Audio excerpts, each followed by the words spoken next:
All right, we want to get straight to Houston right now, where the mayor and county judge are giving an update on how the area is bracing for Hurricane Harvey. Here's the county judge. Let's listen in.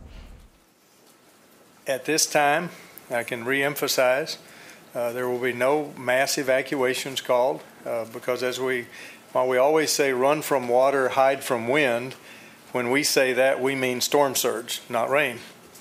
So in this case, we'll have a lot of water, but it's not the kind of water that we would ask people to evacuate from.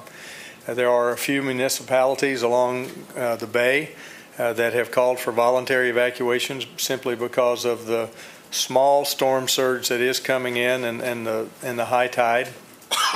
But in that case, if you live in one of those municipalities, we ask you to pay attention to your local officials, which is what we ask people to do for us.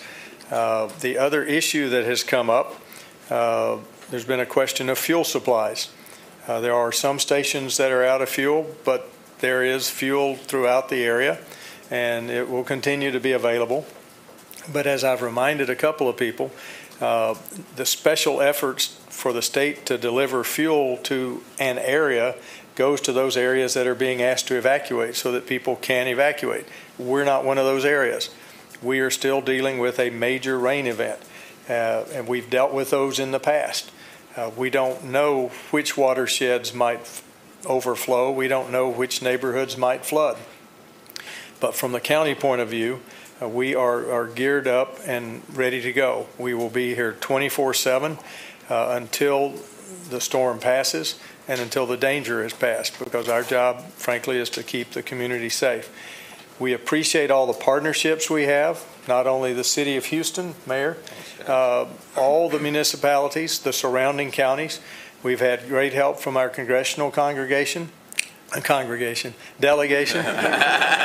Well, see, when you're introducing Al Green, you think congregation. So, preacher, Al Green, Congressman, glad you're here. Metro, glad to see Karin Patman, the chair's here. I saw Chief Lambert back here. I'm not going to try and introduce all the dignitaries. I think the mayor's going to introduce some of his, but those are the points that I wanted to make. I'd like to turn it over at this time to my good friend and colleague, Mayor Sylvester Turner. Mayor. Thank you, Judge, and it's certainly been a pleasure to work with Judge, not just this time, but over the last 21 months.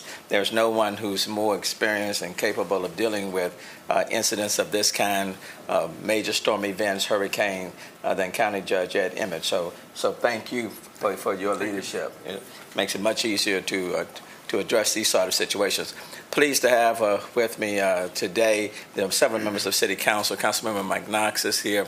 Councilmember Jack Christie, Councilmember Amanda Edwards are the ones who are here. I know they're Superintendent Carranza from HSD, good to see you, and I know there are board members here as well. And so thank you all. And let me just tell you, I certainly appreciate the efforts of the first responders for the City of Houston, Chief Acevedo. Thank you so very much, HPD. Chief Pena, thank you. And certainly County Sheriff Gonzalez. Let me just say this is a large community, but we're speaking, maybe different voices, but the same message. I echo every single thing County Judge Ed Emmett had to say. For the City of Houston, tonight we're going to be operating with essential personnel only, and that would be the case from now until Sunday night. And then we'll constantly evaluate things as we proceed through the weekend. The weekend municipal courts will be closed. Okay, the park events scheduled for this weekend are canceled. The library will be closed. BARC will be closed with the exception of for emergency purposes. We want people to be alert, prepared, informed, on guard, stocked up, patient, sheltered, calm, and ready. You just heard from Mayor Sylvester Turner of Houston giving an update on several closures in the city for the weekend as the area prepares for Hurricane Harvey to make landfall. Just moments before, we heard Harris County Judge Ed Emmett say there is no official order to evacuate, although several people are voluntarily leaving the area. We'll, of course, keep you updated on the developments from the Gulf Coast and the Texas coast right after this break.